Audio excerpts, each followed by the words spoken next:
वेजिनिस्मस एक ऐसी स्थिति है जो कई महिलाओं को प्रभावित करती है, लेकिन फिर भी रहस्यमय और कलंकित बनी रहती है। यह स्थिति तब होती है जब योनि के आसपास की श्रोणि मेखिला की मांसपेशियों में अनैच्छिक संकुचन होता है। यह स्थिति यौन संबंध, स्त्री रोग संबंधी परीक्षण और यहाँ तक कि टैम्पोन डालने को भी दर्दनाक या असंभव बना सकती है। इसके बावजूद कि यह काफी सामान्य है, कई महिलाएं चुपचाप इस स्थिति से पीड़ित रहती हैं, अक्सर यह नहीं जानती कि मदद उपलब्ध है। यह लेख वेजिनिस्मस पर प्रकाश डालने का उद्देश्य रखता है, इसके कारणों, लक्षणों और उपचार विकल्पों की जांच करते हुए जागरूकता और समर्थन के महत्व को रेखांकित करता है। वेजिनिस्मस क्या है? वेजिनिस्मस तब होता है जब योनि प्रवेश की प्रत्याशा में श्रोणि मेखिला की मांसपेशियां अनैच्छिक रूप से कस जाती हैं। यह प्रतिक्रिया हल्की असुविधा से लेकर गंभीर दर्द तक हो सकती है, जिससे किसी भी प्रकार के प्रवेश को प्रभावी रूप से अवरुद्ध किया जा सकता है।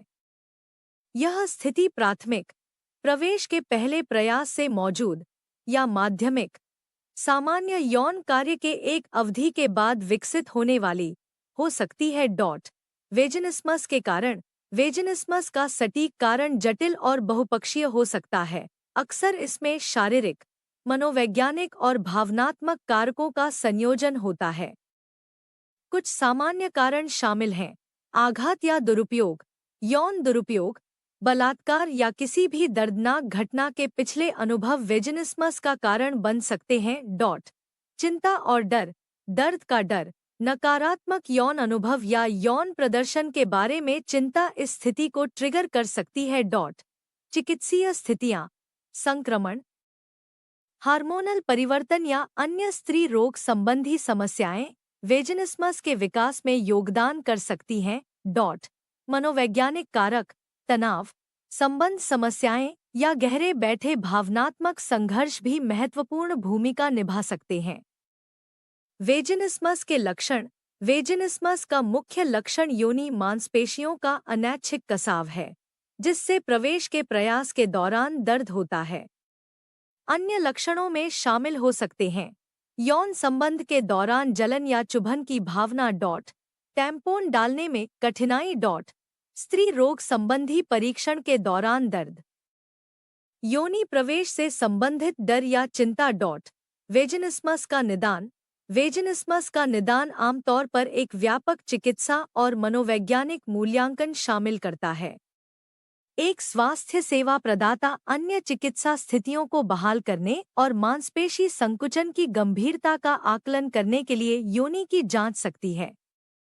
इसके अतिरिक्त रोगी के यौन इतिहास, भावनात्मक स्वास्थ्य और किसी भी अंतर्निहित मनोवैज्ञानिक कारकों पर चर्चा करना सटीक निदान के लिए महत्वपूर्ण है। उपचार विकल्प।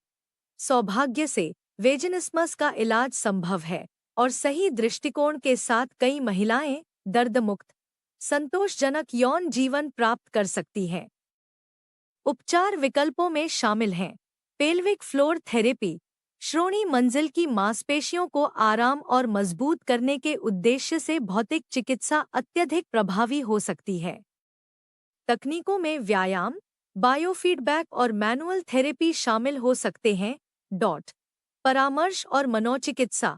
परामर्श या चिकित्सा के माध्यम से अंतर्निहित मनोवैज्ञानिक कारकों को संबोधित करना वेजिनिस्मस से संबंधित चिंता, डर और भावनात्मक आघात को दूर करने में मदद कर सकता है।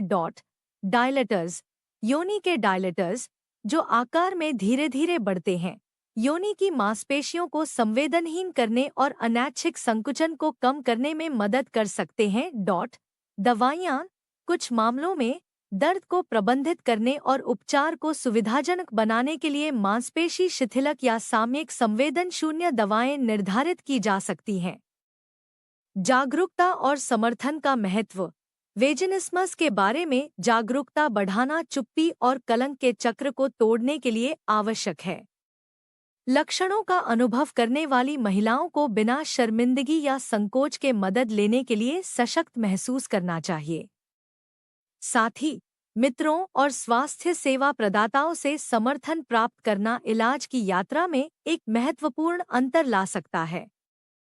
निष्कर्ष, वेजिनिस्मस एक चुनौतीपूर्ण स्थिति है, लेकिन सही समर्थन और उपचार के साथ महिलाएं इसे दूर कर सकती हैं और स्वस्थ, संतोषजनक जीवन जी सकती हैं। इस स्थिति को समझना, इसके प्रभाव को स्वीकारना और यौन स्वास्थ्य के बारे में खुली बातचीत को बढ़ावा देना सुनिश्चित करने के लिए महत्वपूर्ण कदम है कि कोई भी महिला चुप्पी में पीड़ित न हो।